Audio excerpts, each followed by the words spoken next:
morning, you guys. FSC Trucking. Just got up. We're at the, what is it, exit 8 or 10, I forget. We're at the TA on Interstate 70, as soon as you get into Ohio out of Indiana. Got Orwell right here behind me. Orwell is my 1984 Peterbilt 362 Cabover. Most of you guys know that, but you new guys probably don't. That's the focus of today's video. Also, we've got this Oshkosh Striker right here. Whoa, that takes up the whole screen, don't it? Wow, look at that puppy. Yeah, that's a big old oversized load. Right there weighing in, it's a permit load. We're weighing in at right about 85,000 pounds. We're taking this to Baltimore. Picked it up there in Neenah, Wisconsin. Not too far from where I live, up by Green Bay. Let's show you this thing. I gotta walk for a bit just to get the whole thing in screen. Don't step in some dog crap out here. All right, here we go. Look at that puppy right there. Man, oh man, what a load. That is a beautiful truck, ain't it there, boys and girls? Wouldn't you love to drive something like that? Yeah, I would. I meant the Striker, not the Peterbilt. I do that all the time. Apparently, this is a new model Oshkosh is building. It's a little different from the older variants that they have. I guess this is the next generation of Striker, they were telling me. Got all new automatic air open doors. There's a little bit of design difference. The front end is different than the other ones. There's a lot of differences here. Not going to get into each one of them inside of Oshkosh video. Now, if Oshkosh wants me to do a video specifically with their trucks, you guys know how to get a hold of me, right? I know they watch my videos. They love it. It's kind of funny when Pierce goes to the job fair at my son's job, and they're like, oh, yeah, I know who you are. That's kind of cool. Shout out to them guys.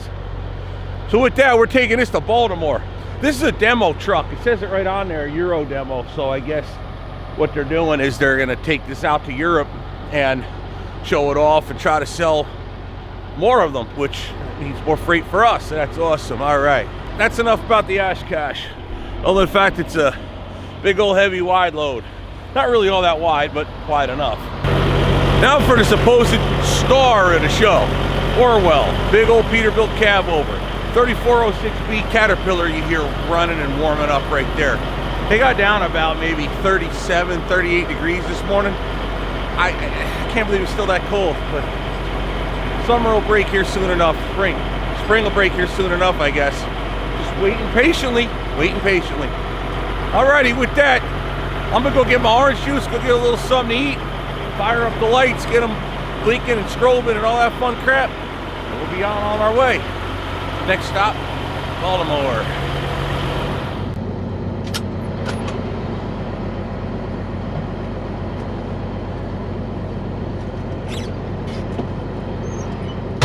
Alrighty, boys and girls, ready to go. Got the GoPro on the Striker.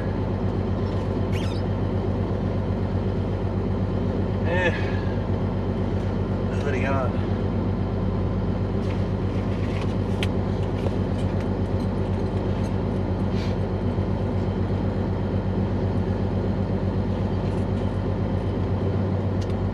Lights on, strobes.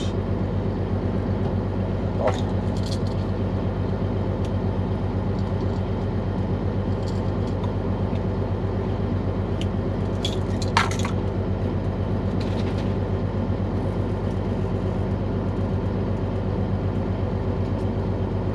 Blood pressure pill. Alrighty. I think I'm doing pretty good.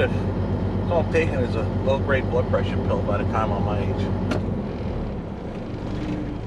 My life? Sheesh. Why would I have blood pressure problems? Alright, boys and girls, hit that like and subscribe, huh? Let this break now. Let's get the show on the road.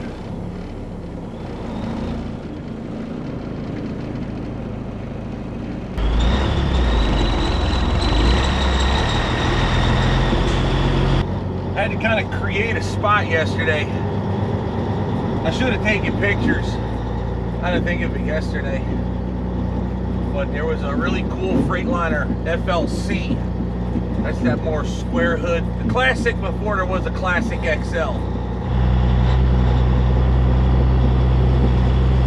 I always thought the Classic XL was modeled after the FLC, being that the FLC was the regular truck. So when they went with the FLD, that more aerodynamic hood, they developed the Classic, which was basically a reboot of the FLC.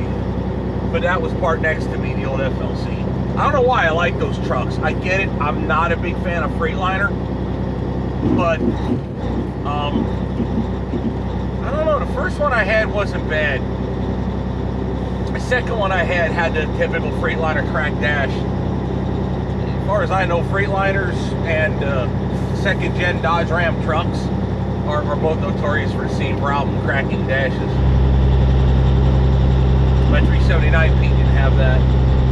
That's a nice looking Pete right there on the bull rack. Good looking rig. But anyway, I was able to create a parking space in there between that FLC, who also created a parking space. It was in that little square corner. Either way, it worked out.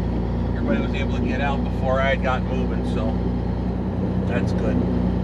Either that or I'll park over there, usually against the grass. You can invent parking spaces over there that aren't reserved parking. What a joke. Should be able to get you boys and girls some good coal.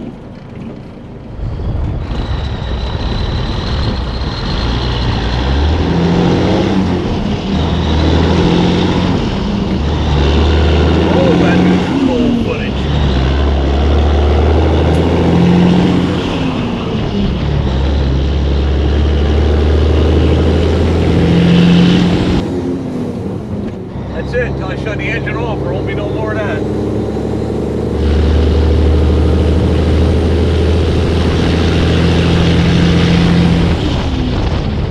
I often wondered why it does that. Like if I pull out the exact same way after the engine's been running for a long while and driven, it won't do it. It only does it if I start it, let it warm up, and then start driving. And you get one good pull where she overfuels like that.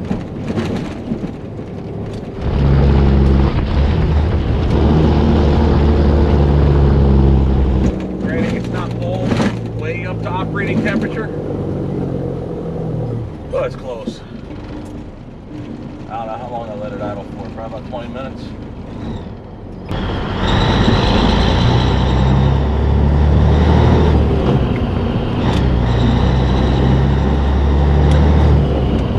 Routing we're taking, well, the routing is 70 and 470 around Wheeling, West Virginia, up around the bottom side there, up over the mountain, not through the tunnel. And then into Pennsylvania on 70, we'll drop down 79 in Pennsylvania into West Virginia, and then grab 68 across, head east. 68 runs into Maryland, goes through Cumberland, through the mountains. I don't know if that will be this video or the next video, but we'll have to see how that plays out time-wise. Never know what happens between here and there. If it's an uneventful trip, it'll be this video. If it's not, it'll be on the next one. 68 runs into 70 again in Maryland, where 70 drops down out in Pennsylvania, and 70 running into Baltimore. Then we got to run some Fugazi route to get to the gate at Dundalk Marine Terminal. Then after that, we're going to need to get an escort to get into the port, which is not a problem in Baltimore, unlike at Virginia International Gateway. I don't have that lady Keidra down here, or up here, help me out, so which we did.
There's your answer, boys and girls.